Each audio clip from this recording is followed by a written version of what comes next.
Hello everybody, my self doctor Kuldeep Kaur. और जो आज मैं आपको टॉपिक डिस्कस कर रही हूँ वो है डाउरी प्रोबेशन एक्ट 1961। ये एक ऐसा ऑफेंस है जो हमारे समाज को आज तक अंदर ही अंदर खोखला कर रहा है और एक्ट आने के बावजूद भी अभी तक हम इस पर पूरी तरीके से काबू नहीं कर पाए हैं। ये एक्ट असफल होने के पीछे कहीं ना कहीं हम आप सब लोग रीज़न हैं। चलिए आज इस एक्ट को समझते हैं। शुरुआत करें कि सिनॉप्सिस में क्या क्या चीज़ें मैंने लिखी हुई हैं। आप देख रहे हैं मैंने 1 से लेकर 10 तक पॉइंट तक बताए हैं कि short title, extent, commitment, definition of dowry, penalty for giving और taking dowry, penalty for demanding dowry, ban on advertisement, agreement for giving और taking dowry to be void, dowry to be the benefit of the wife to her heirs, cognizance of offense to be cognizable for certain purpose and to be non-bailable and non-compoundable, burden of proof in certain cases, dowry probation officer, power to make rules, power of state government to make rules। तो section इसमें कितने हैं आपने देखा, मैंने अभी आपको बताया कि सेक्शन 10 सेक्शंस हैं। 1961 में एक्ट आया तो दहेज लेना और देना दोनों दंड है। दहेज मांगने के लिए भी दंड लगाया गया है। एडवर्टाइजमेंट पर प्रतिबंध लगाया गया है। अगर डाउरी से रिलेटेड कोई एग्रीमेंट होगा तो वो शून्य माना जाएगा। और ये अपराधों का संज्ञान कैसे लिया जाएगा, कुछ ऑब्जेक्ट के लिए जो अपराध हैं वो गैर जमानती होंगे, संज्ञेय माने जाएंगे। और सबूत कैसे दिया जाएगा, दहेज निषेध अधिकारी भी बनाया गया है। तो ये सारी चीज़ें मैं आपको आज डिस्कस करने जा रही हूँ। तो सबसे पहले मैं आपको बता दूँ कि इस अधिनियम के अंतर्गत दहेज लेना और देना दोनों ही प्रोहिबिटेड है। उसके बावजूद भी हम दहेज ले रहे हैं और दे रहे हैं। दोनों पार्टीज़ क्या कर रही है, एक तरीके का ऑफेंस कर रही है। तो यहाँ दोनों ही पार्टीज़ के लिए मना किया गया है कि दहेज लेना और देना दोनों ही प्रतिषेधित है। तो देखिए एक्ट की जो धारा 2 है उसके अनुसार जो दहेज का अभिप्राय विवाह की एक पार्टी द्वारा दूसरी पार्टी के लिए या उसके माता पिता के लिए या किसी अन्य पर्सन द्वारा क्या करते हैं, किसी संपत्ति को या मूल्यवान प्रतिभूति को देते हैं। इसका मतलब एक पार्टी दूसरी पार्टी को क्या दे रही है, कोई सामान दे रही है, कोई वस्तु दे रही है, कोई मूल्यवान सिक्योरिटी दे रही है। तो सारी की सारी चीज़ें डाउरी की कैटेगरी में आ जाएंगी। चाहे वो प्रॉपर्टी देखिए, चाहे वो सिक्योरिटी विवाह के समय या उसके पहले या उसके बाद में दी जाती है। दहेज की सर्किल में आने के लिए आवश्यक है कि विवाह के संबंध में ही दी गई हो। तीसरा, ये आप कह सकते हैं कि विवाह के बाद किसी समय कभी ना समाप्त होने वाली ये अवधि प्रतीत होती है। तो यहाँ पर देखिए कि कैसे भुगतान कर रहे हैं। जैसे कि कुछ कभी बच्चे के जन्म पर दूसरे समारोह में अलग अलग सोसाइटी में दिए जाते हैं, तो वो चीज़ें दहेज के सर्किल में नहीं आती। दहेज के सर्किल में शादी से पहले, शादी के बाद, शादी के वक्त जो संपत्ति या मूल्यवान सिक्योरिटी देते हैं वही दहेज की कैटेगरी में आएगी। एक केस भी आया था इस संबंध में कि state of Himachal Pradesh versus निक्कू राम का 1995 में सुप्रीम कोर्ट ने डायरेक्टली कहा कि अगर कोई बच्चे के जन्म के समय या दूसरे समारोह में हम कुछ दे रहे हैं तो वो डाउरी की कैटेगरी में नहीं आएगा। देखिए, इससे उन व्यक्तियों के मामले में मेहर भी सम्मिलित नहीं होगा जिन पर मुस्लिम व्यक्तिगत विधान शरीयत लागू होता हो। तो जो पर्सनल लॉज हैं जिन पे शरीयत लागू हो रहा है उन पर भी ये डेफिनेशन ये नहीं बैठेगी। तो आप समझ गए होंगे कि डाउरी प्रोबेशन एक्ट का सेक्शन 2 क्या कहता है कि दहेज लेना और देना दोनों ही, जो दहेज ले रहे हैं और दे रहे हैं वो क्या कर रहे हैं, डाउरी प्रोबेशन क्या कर रहे हैं, वो डाउरी एक्ट का वायलेशन कर रहे हैं। जो डाउरी में अधिनियम दिया गया है, प्रोबेशन मना कर रही है, उसको वो कर रहे हैं, तो वो एक तरीके का अपराध कर रहे हैं। चलिए आगे डिस्कस करते हैं। जो चीज़ें हिंदी इंग्लिश में दी गई हैं, दोनों पे दी गई हैं। इंग्लिश में भी मैटर है सेम और हिंदी में भी है। तो दहेज एक ऑफेंस क्यों है, तो अधिनियम की धारा 3 की सब क्लॉज 1 के अनुसार कह सकते हैं कि जो भी दहेज देता है, लेता है, दहेज लेने या देने के लिए अमेंडमेंट करता है, तो वो ऐसी अवधि के कारावास जो 5 वर्ष की होगी और 15,000 रुपये तक का उसे फाइन हम ले सकते हैं, जुर्माने से दंडित किया जा सकता है। तो इसका मतलब इम्प्रीजमेंट और फाइन दोनों ही से दंडित किया जाएगा। Section 3 sub clause 1। यहाँ पर सब क्लॉज 1 कहता है कि 5 वर्ष से कम की अवधि के कारावास का भी दंड दे सकता है। अगर कोई स्पेशल रीजन हो, न्यायालय अगर यथोचित और विशेष कारणों से क्या कर सकता है, 5 साल से कम की सजा भी दे सकता है। तो सेक्शन 3 भी आप समझ गए। सेक्शन 4, यदि कोई प्रत्यक्ष या अप्रत्यक्ष मतलब डायरेक्ट इनडायरेक्ट वर या वधू के माता पिता या अन्य रिश्तेदारों से दहेज मांगता है तो कम से कम 6 महीने और अधिक से अधिक 2 वर्षों तक का कारावास और 10,000 रुपये तक के जुर्माने से दंडित किया जा सकता है। तो यहाँ पर आप सेक्शन 4 में भी कम से कम 6 मंथ और 2 ईयर और 10,000 रुपये तक के फाइन दोनों से वो दंडित किया जा सकता है। देखिए सेक्शन 3 सब क्लॉज 1 के अनुसार दहेज लेने और देने दोनों ही पक्षों को सजा दी जाती है, लेकिन दहेज के संबंध में लोग शिकायतें ही नहीं करते हैं, इसलिए दहेज देने वालों को हम सजा देना उचित प्रतीत नहीं होता है। तो यहाँ पर लेकिन देखा जाए तो दोनों ही लोग एक तरीके से क्या कर रहे हैं, लॉ को ब्रेक करते हुए इस सिस्टम को अडॉप्ट कर रहे हैं, दहेज देते हैं। तो धारा 5 कहती है कि अगर दहेज लेने या देने के लिए सभी जो एग्रीमेंट होते हैं वो सारे के सारे एग्रीमेंट वाइड हैं। सेक्शन 5 कह रहा है कि सारे के सारे वो एग्रीमेंट वाइड हैं जो दहेज लेने और देने के लिए किए जाते हैं, क्योंकि ऐसे एग्रीमेंट जो शुरू से आपको कॉन्ट्रैक्ट एक्ट पढ़ाया गया है कि वो सभी एग्रीमेंट वो वाइड होंगे जिनके कोई भी देखा जाए कि जिनका क्या हो रहा है, जो फ्री कंसेंट से नहीं लिए गए। यहाँ दहेज लेने और देने के लिए सभी एग्रीमेंट क्या होंगे, वाइड होंगे। सेक्शन 6 कहता है कि जब कोई इस दहेज उस स्त्री के अतिरिक्त जिसके संबंध में वह प्राप्त किया गया है अन्य व्यक्ति द्वारा प्राप्त किया जाए, तो वह व्यक्ति दहेज उस स्त्री की विवाह से 3 मास के भीतर ट्रांसफ़र कर देगा। यदि दहेज विवाह के पूर्व प्राप्त किया गया है, अगर दहेज विवाह के समय या मैरिज के बाद उस व्यक्ति द्वारा प्राप्त किया गया है, तो जिस दिन वो प्राप्त करे 3 महीने के भीतर उस स्त्री को ट्रांसफ़र कर देगा। अगर लेडी माइनर है तो उसके द्वारा 18 वर्ष की आयु पूरी कर लेने के 3 महीने के भीतर वह अन्य व्यक्ति जिसने डाउरी को रिसीव किया था उसको ट्रांसफ़र कर देगा। इसका उल्लंघन करने पर 6 माह से 2 वर्ष तक का कारावास, 10,000 रुपये तक का जुर्माना दोनों से दंडित किया जा सकता है। न्यायालय ऐसे मामलों में देखा जाए तो 6 माह के कारावास के दंड को कम नहीं कर सकता है। तो आप देख रहे हैं कि सेक्शन 6 भी कह रहा है कि अगर आप उसके बिहाफ पर कुछ मनी रिसीव कर रहे हैं डाउरी इसके नाम पर, तो आपको 3 महीने के भीतर ट्रांसफ़र करनी पड़ेगी, और अगर वो 18 साल से कम है तो 18 साल की जिस दिन एज पूरी करेगी उसके 3 महीने के अंदर उसको आपको ट्रांसफ़र करना होगा, वरना आप 6 महीने का कारावास और मिनिमम और मैक्सिमम 2 ईयर तक का और फाइन 10,000 या दोनों से आपको पनिश किया जा सकता है। अगर दहेज प्राप्त करने से पहले ही स्त्री की मृत्यु हो जाए, कि भाई दहेज प्राप्त करने से पहले अगर स्त्री की मृत्यु हो जाए तो उस स्त्री के वारिस उस संपत्ति को क्या कर सकते हैं, धारण करने का दावा कर सकते हैं। ये आगे लिखा हुआ है सेक्शन 6 सब क्लॉज 5 में। तो इतना गंभीर अपराध और इस अपराध इतना गंभीर अपराध और तब भी हम कहते हैं कि इसको हम हल्के में लेते हैं, तो सेक्शन 6 बिल्कुल डायरेक्टली कह रहा है कि अगर स्त्री की मृत्यु हो जाती है तो उस स्त्री के वारिस को जो उस व्यक्ति को पाने का हकदार दावा करता है उसको दे दिया जाएगा, सेक्शन 6 सब क्लॉज 5। देखिए धारा 4A के अनुसार यदि कोई व्यक्ति विवाह के उपलक्ष्य में अपनी संपत्ति को किसी अंश या धन दोनों देने हेतु विज्ञापन देता है तो वो एक दंडनीय अपराध है। तो आपको मैं वो भी बता रही हूँ कि कब कब वो ऑफेंस माना जाएगा। मैं आपको किस सेक्शन का जिक्र कर रही हूँ, सेक्शन 4 सब क्लॉज A। तो यहाँ डायरेक्टली बोला गया है सेक्शन 4 सब क्लॉज A में कि अगर आप इस तरह का ऑफेंस कर रहे हैं कि कोई व्यक्ति विवाह के उपलक्ष्य में अपनी संपत्ति को किसी अंश या धन दोनों हेतु विज्ञापन करता है तो वो क्या है, एक तरीके का दंडनीय अपराध है। तो बिल्कुल ध्यान रखा जाएगा कि किसी भी तरीके से लॉ को नहीं ब्रेक होने दिया जाएगा। लेकिन लोग क्या करते हैं कि दहेज देने और देने का कुछ डायरेक्टली इनडायरेक्टली विज्ञापन अगर एडवर्टाइजमेंट देंगे तो ये एक दंडनीय अपराध माना जाएगा। तो ऐसा अपराध 6 माह से 5 वर्ष तक के कारावास या 15,000 रुपये तक के जुर्माने से दंडनीय किया जाएगा, और अगर कोई विशेष कारण होते हैं तो 6 माह से कम कारावास का दंड दिया जाता है।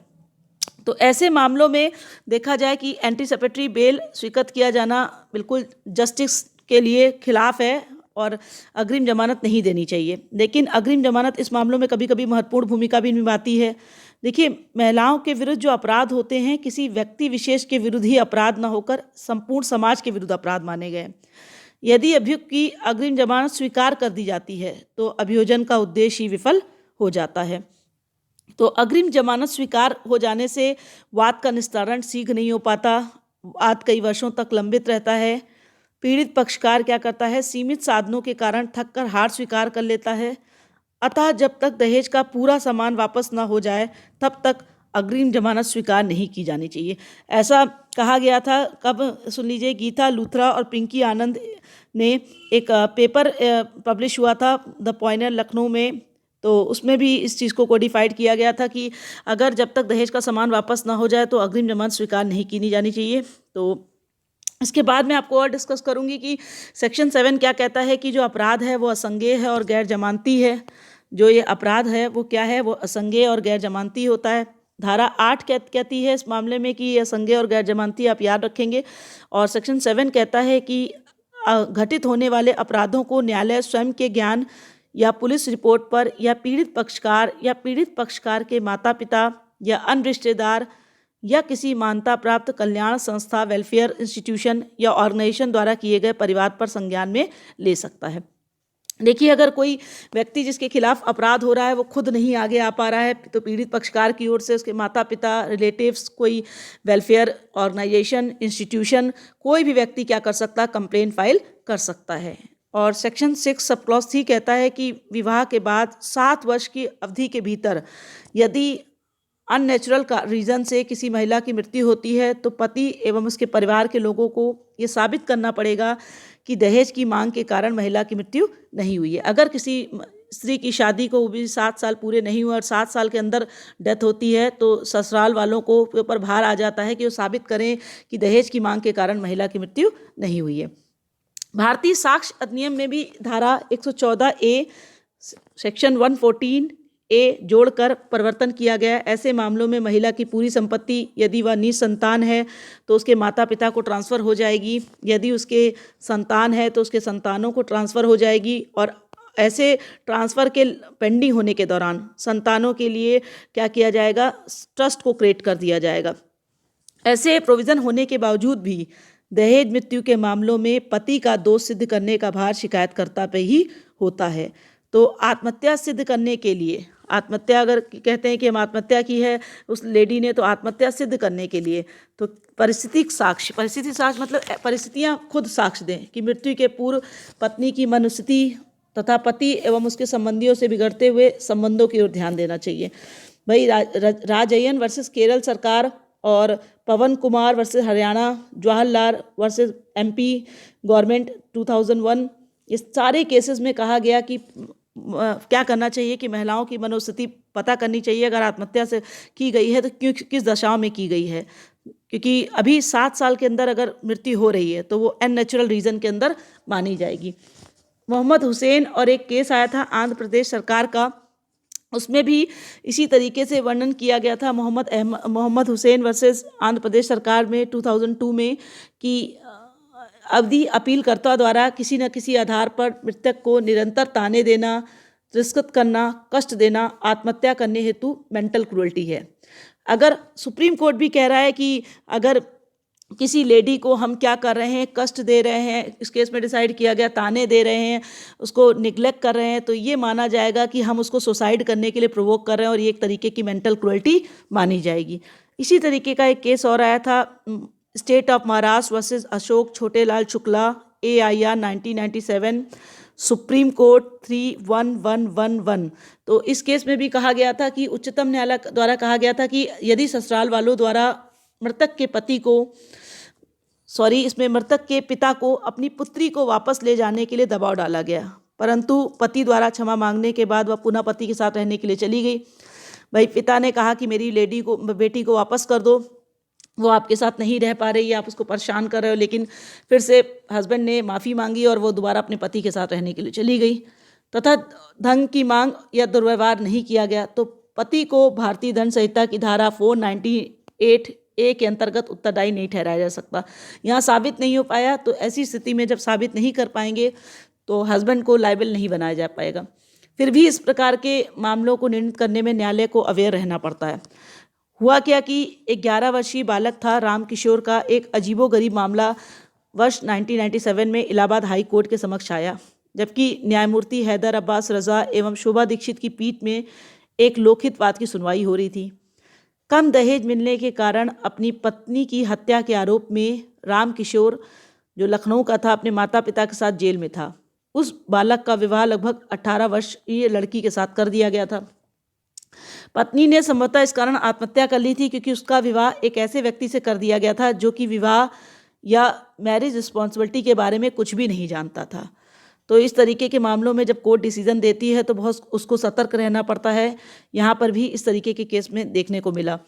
एक केस और आप देखेंगे कि अरविंद सिंह का एक केस और आया था, इसी तरीके का एक केस, और Arvind Singh versus state of Bihar के मामलों में भी सुप्रीम कोर्ट ने कहा था कि पत्नी को जला देना दुर्भाग्यपूर्ण है तथा समाज के लिए खतरा है।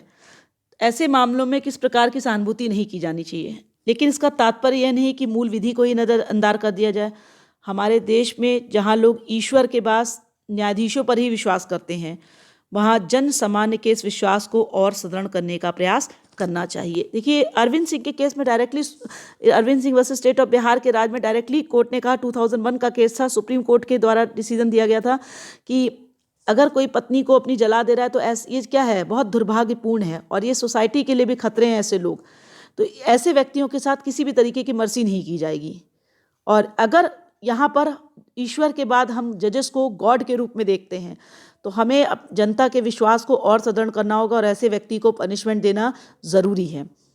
उनके साथ किसी तरीके की सहानुभूति नहीं की जा सकती है। और भी केस आए, S Gopal Reddy versus state of Andhra Pradesh राज्य 1996 सुप्रीम कोर्ट केसेस में सुप्रीम कोर्ट ने कहा था, यहाँ भी हुआ यह कि विवाह के पूर्व तथा विवाह तय करने के दौरान दहेज की कोई मांग दंडनीय है। लेकिन माननीय न्यायालय ने डाउरी प्रोबेशन एक्ट 1961 में दी गई दहेज की पुरानी परिभाषा के आधार पर ही निर्णय दिया, जबकि डाउरी प्रोबेशन अमेंडमेंट एक्ट 1984 तथा डाउरी प्रोबेशन अमेंडमेंट एक्ट 1986 के द्वारा दहेज की डेफिनेशन में काफ़ी संशोधन हो गया है। तो दहेज की जो प्रेजेंट टाइम में डेफिनेशन दी गई उसका क्षेत्र काफ़ी स्कोप बड़ा है। दहेज से मतलब क्या है कि विवाह के एक पक्ष द्वारा दूसरे पक्ष के लिए, विवाह के किसी पक्ष के माता पिता या अन्य व्यक्ति द्वारा विवाह के दूसरे पक्ष या किसी अन्य व्यक्ति के लिए। तो विवाह करने के संबंध में विवाह के समय या उसके पूर्व या पश्चात किसी समय प्रत्यक्ष या अप्रत्यक्ष दी जाने वाली प्रतिज्ञा की गई संपत्ति या मूल्यवान सिक्योरिटी से है। देखिए, लेकिन किंतु उन व्यक्तियों की दशा में मेहर सम्मिलित नहीं होगा जिन पर मुस्लिम व्यक्तिगत विधान शरीयत लागू होता हो। तो डाउरी अमेंडमेंट एक्ट 1984 के पूर्व विवाह के प्रतिफल के रूप में दी जाने वाली संपत्ति या मूल्यवान सिक्योरिटी को दहेज माना जाता है। तो अमेंडमेंट हुआ 1986 में, तो कहा गया कि जो सिक्योरिटी के रूप में दे रहे हैं वो भी डाउरी की कैटेगरी में आ जाएगा।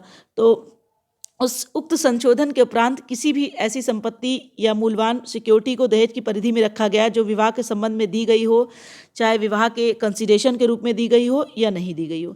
तो अब दहेज का जो डाउरी का स्कोप है वो पहले से कहीं ज़्यादा विस्तृत हो गया है। कह सकते हैं कि डाउरी प्रोबेशन अमेंडमेंट एक्ट 1986 के उपरांत विवाह के पश्चात किसी भी समय दी जाने वाली संपत्ति या मूल्यवान प्रतिभूति को दहेज की परिधि में रख दिया गया है। इस संशोधन के पूर्व विवाह के तुरंत बाद दी जाने वाली संपत्ति या मूल्यवान प्रतिभूति को ही दहेज समझा जाता था। तो माननीय उच्चतम न्यायालय ने जो डाउरी की पुरानी डेफिनेशन के आधार पे अब जो डिसीजन दिए गए उन्होंने कहा वो सही नहीं प्रतीत होते हैं, क्योंकि अब जब डेफिनेशन वाइड हो गई है तो उसी तरीके से क्या करना चाहिए, पनिशमेंट देना चाहिए। तो उच्चतम न्यायालय ने कहा कि ऐसा लगता है कि अपीलार्थी के बड़े भ्राता सेकेंड एक्यूज द्वारा दहेज मांगा गया और अपीलार्थी द्वारा सीधे प्रत्यक्ष रूप से दहेज नहीं मांगा गया। इसमें अपीलांट की सहमति हो सकती है, लेकिन केवल कन्फ्यूज़न के आधार पे उसको हम अपीलांट को सज़ा नहीं दी जा सकती। उसको संदेह का लाभ देते हुए छोड़ दिया गया, लेकिन जो अपीलार्थी के बड़े भाई थे द्वितीय अभियुक्त को सज़ा दी गई। तो सुप्रीम कोर्ट द्वारा दिया गया उक्त निर्णय लगता है कि कभी कभी जस्टिस को से दूर लगता है, क्योंकि डाउरी प्रोबेशन एक्ट 1961 की धारा 4 के अनुसार अपीलार्थी द्वारा अप्रत्यक्ष रूप से दहेज की मांग करने पर उसे दंड दिया जाना चाहिए था। भाई डायरेक्टली नहीं, उसने इनडायरेक्टली मांगा। तो जब अपीलार्थी वयस्क था तब दहेजकार समझता था तो उसने उसका विरोध क्यों नहीं किया। अगर वो दहेज का मीनिंग समझ रहा है तो उसको उसका विरोध करना चाहिए, लेकिन उसने उसका विरोध नहीं किया। और जब विरोध नहीं किया तो उसका मतलब ये समझा जाना चाहिए कि कहीं ना कहीं उसकी कंसेंट थी। जब हम किसी से दहेज मांग रहे हैं, हम अपने द्वारा नहीं, पति अपने द्वारा नहीं मांग रहा, उसके माता पिता भाई रिश्तेदार डाउरी की मांग कर रहे हैं, तो ये समझा जाना चाहिए कि इनडायरेक्टली रूप से उसके हस्बैंड को ये बात पता थी और कहीं ना कहीं उसकी जानकारी में थी। तो ऐसे को संदेह का लाभ देते हुए बरी नहीं किया जाना चाहिए। लेकिन यहाँ पर जब बरी कर दिया गया तो एक कन्फ्यूज़न सी क्रिएट हो गई कि संदेह का लाभ नहीं देना चाहिए। तो कभी कभी कुछ ऐसी स्थितियाँ आती हैं कि जहाँ संदेह का लाभ देकर छोड़ दिया जाता है, जिसकी वजह से कह सकते हैं कि ऐसे लोगों के हौसले और बुलंद होते हैं कि वो ऐसा अपराध करने की कोशिश करते रहते हैं। तो कभी कभी हमें वो जजमेंट सही नहीं लगता है, लेकिन परिस्थितियाँ जब देती हैं, जब एविडेंस की कमी होती है तो ऐसा डिसीजन आ जाता है। तो एक केस और आपको जिक्र करना चाहेंगे, Kundal Bala Subramaniam versus state of Andhra Pradesh में। टाइमिंग नोट कर सकते हैं, 1993 सुप्रीम कोर्ट केसेस 684 में माननीय उच्चतम न्यायालय द्वारा निर्धारित किया गया कि ऐसे मामलों में पति को विवाह के उपरांत मम्मा बेबी नहीं बने रहना चाहिए। तो एक पति को केवल मम्मा बेबी बन के काम नहीं होगा कि वो मम्मा बेबी बना रहे, अर्थात अब जब उसने मैरिज कर ली है तो अपनी उसे पत्नी के तरफ भी उसे कोई दायित्वों को पूरा करना है। केवल वो माँ का बेटा नहीं है, अब उसे अपनी पत्नी के कुछ दायित्वों को भी पूरा करना पड़ेगा। जिस तरह अपने माता पिता का सम्मान कर रहा है, उस तरीके से अपनी जो उसने विवाह किया उसके बाद उसको पत्नी का भी सम्मान करना चाहिए। तो ये किस केस में कहा गया कि उसे मम्मा बेबी अब नहीं बने रहना चाहिए? S Gopal Reddy versus state of Andhra Pradesh राज्य 1996 सुप्रीम कोर्ट केसेस 596 में सुप्रीम कोर्ट ने कहा कि जो राइटिंग थी, हैंड राइटिंग एक्सपर्ट के अनुसार अपीलार्थी द्वारा लिखे गए पत्रों का हस्तलेख उसके हस्तलेख से मिलता जुलता है, लेकिन निश्चित राय देने हेतु अपीलार्थी के और कहा गया हैंड राइटिंग की आवश्यकता है। निर्णय से स्पष्ट नहीं होता कि निश्चित राय हेतु अपीलार्थी को और हस्तलेख क्यों नहीं प्राप्त किया गया। तो जब राइटिंग नहीं मिल रही थी तो ऐसी स्थिति में जब एक्सपर्ट अपनी राय नहीं दे पाएंगे तो जो डिसीजन होगा वो पूरी तरीके से न्यायालय के ऊपर निर्भर हो जाएगा कि जो एविडेंस मिल रहे हैं उनके आधार पर डिसीजन दिया जाए। यहाँ पर डाउरी प्रोविशन एक्ट 1961 की सेक्शन 8B के अंतर्गत इस अधिनियम को प्रभावी रूप से ढंग से लागू करने के लिए स्टेट गवर्नमेंट द्वारा डाउरी प्रोबेशन ऑफिसर नियुक्त कर सकती है, परंतु कई राज्यों द्वारा उनकी नियुक्ति नहीं भी की गई है। लेकिन सेक्शन 8B सब क्लॉज 4 के अनुसार state government dowry provision officers को उनके कार्यों के प्रभावी संपादन में सलाह देने और सहायता करने के लिए संबंधित क्षेत्र से अधिक 5 सामाजिक कल्याण कार्यकर्ता, जिनमें कम से कम 2 महिलाएं होंगी, एक एडवाइजरी बोर्ड को अपॉइंट कर सकती है। देखिए, अगर हमें डाउरी को रोकने का प्रयास करना है तो डाउरी प्रोविशन ऑफिसर बनाना ही होगा कि डाउरी प्रोविशन ऑफिसर के बारे में जिक्र किया गया है तो इसको हमें प्रभावी रूप से लागू करना होगा। जो एडवाइजरी बोर्ड होगा इसमें कम से कम 2 महिलाएं होनी चाहिए और कम से कम 5 मेंबर होने चाहिए। ये सभी लोग सोशल वेलफेयर से जुड़े होंगे और वो सलाह देंगे जो डाउरी को एक्ट प्रोबेशन को क्या करता हो, डाउरी को रोकने का काम करता हो। देखिए, इस संबंध में कह सकते हैं कि माननीय उच्चतम न्यायालय द्वारा किया गया एक नवीनतम निर्णय प्रशंसनीय है। एक केस आया था, आपको याद होगा कि प्रेजेंट टाइम में उस समय कि पति के छोटे भाई के विरुद्ध आरोप संदेहजनक होने के उपरांत सिद्ध नहीं हो पाए और उसे छोड़ दिया गया। तो पति को और उसके माता पिता को भारतीय दंड संहिता की धारा 498A के अंतर्गत सजा देते हुए उनकी अपील निरस्त कर दी गई। कभी कभी संदेह का लाभ मिल जाता है। ऐसी स्थिति में जहाँ संदेह का लाभ मिल जाता है तो वहाँ एविडेंस की कमी मानी जाती है। तो इन तरह के केसों में एविडेंस बहुत कुछ कहता है, इसलिए साबित करना है पड़ेगा कि हमें अच्छे से अच्छे साक्ष्यों को प्रयास कर सकें ताकि न्यायालय हमारे फेवर में जजमेंट दे सके। तो जब आप इस एक्ट को एनालाइज करते हैं तो आपको कुछ बातें बिल्कुल निकल कर आती हैं कि आपको क्या क्या ध्यान रखना है, कौन कौन से सेक्शंस ध्यान रखने। केसेस तो मैंने बहुत सारे आपको डिस्कस किए। सेक्शन 2 आप याद रखिएगा, डाउरी की डेफिनेशन दी गई है। सेक्शन 3 में दहेज देता है या लेता है उसको भी दंडनीय अपराध माना गया है। उसके बाद जो आप याद रखेंगे, सेक्शन 4 याद रखेंगे। सेक्शन 4 भी मैंने आपको पढ़ाया। सेक्शन 5, 6 और 4A ये सारे सेक्शन 7, सेक्शन 6 सब क्लॉज 3 और ये सब सारे सेक्शंस आप याद रखेंगे। और लास्ट में जो आप सेक्शन याद रखेंगे वो सेक्शन 8 याद रखेंगे जहाँ पर डाउरी प्रोबेशन ऑफिसर की बात की गई है। तो अगर हमें इस समस्या को रोकना है, समस्या को समाप्त करना है, डाउरी को समाप्त करना है तो हम सबको मिलकर प्रयास करना होगा। ये एक्ट तभी सफल हो पाएगा जब हम आप आम जनता इस एक्ट को सफल बनाने के लिए अपना अपना कंट्रीब्यूशन देगी। तो आज ज़रूरत है हमें कि हम ना डाउरी दें ना लें। इस तरह के ऑफेंस को रोकने के लिए तभी रोका जा सकता है जब दोनों पक्षकार सहयोग करेंगे। तो अगर आपको मेरा चैनल अच्छा लगता हो तो please like share subscribe my channel और कमेंट बॉक्स में जाकर कमेंट ज़रूर करिए कि आपको वीडियोस कैसे लगते हैं, ताकि जो वर्क कर रहा होता है तो उसको एप्रिसिएशन जब मिलता है तो उसको अच्छा लगता है। Thank you.